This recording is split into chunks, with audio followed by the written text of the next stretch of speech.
Which lens am I talking about? Well, it may come as no surprise to some of you that it's this, the Pentax DA-Star 50-135.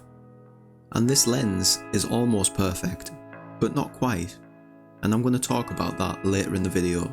But first, I'll talk about what led me to buy this lens. I first came across the 50-135 back in 2019, and up until this point I'd been using an old Tamron 70-300. But having shot with the 70-300, it seemed like the obvious choice to upgrade to the Tamron 70-200 f2.8. So I asked this question in the Pentaxians Facebook group, and boy did I get a lot of answers. After reading through all of the comments on the post that I'd made, I took a look at the reviews this lens had received. To no surprise, they pretty much matched up to what I'd already read, and that was that this lens was magic. After a few more weeks of indecisiveness, I bit the bullet and I bought myself the DA-Star 50-135.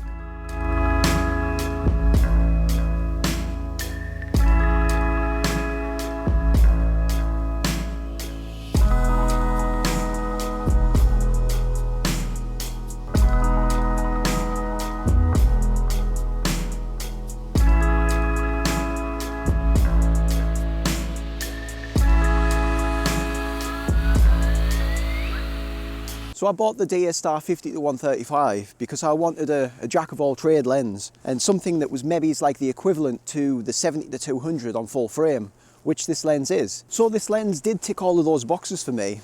You know, I could use it for landscape if I wanted to, portraits of people, dog photography, pet photography, and now motorsport photography, you know, all of those type of things.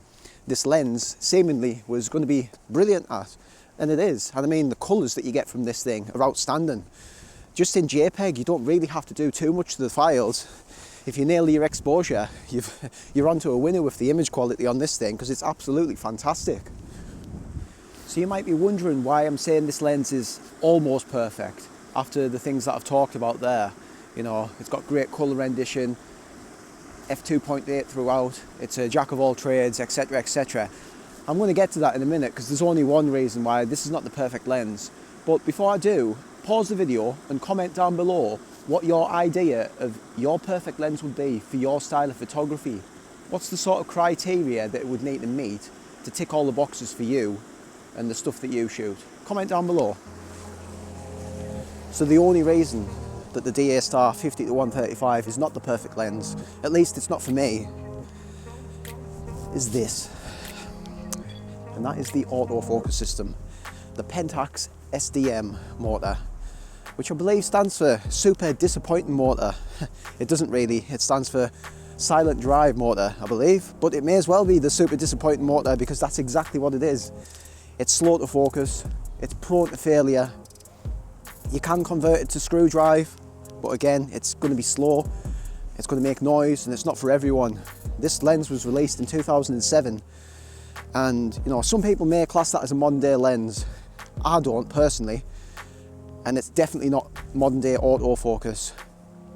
So that's the only reason that I think the DA-Star 50-135 is not quite the perfect lens, but it could be, it definitely could be. So the fix for this lens comes from this lens, and it's all to do with the focus motor.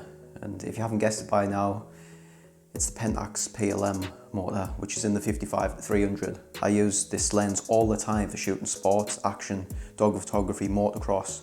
You can check the videos out on my channel. I use this lens a lot for that type of stuff. And I really believe if they implemented that into the DA-Star 50-135, it'd make a brilliant all-round lens for my style of photography. Not everyone's, but it definitely suits my style. I'd maybe chuck the HD coating on there, but apart from that, I wouldn't change anything. The lens is beautiful as it is. It's just the slow to focus SDM motor in this.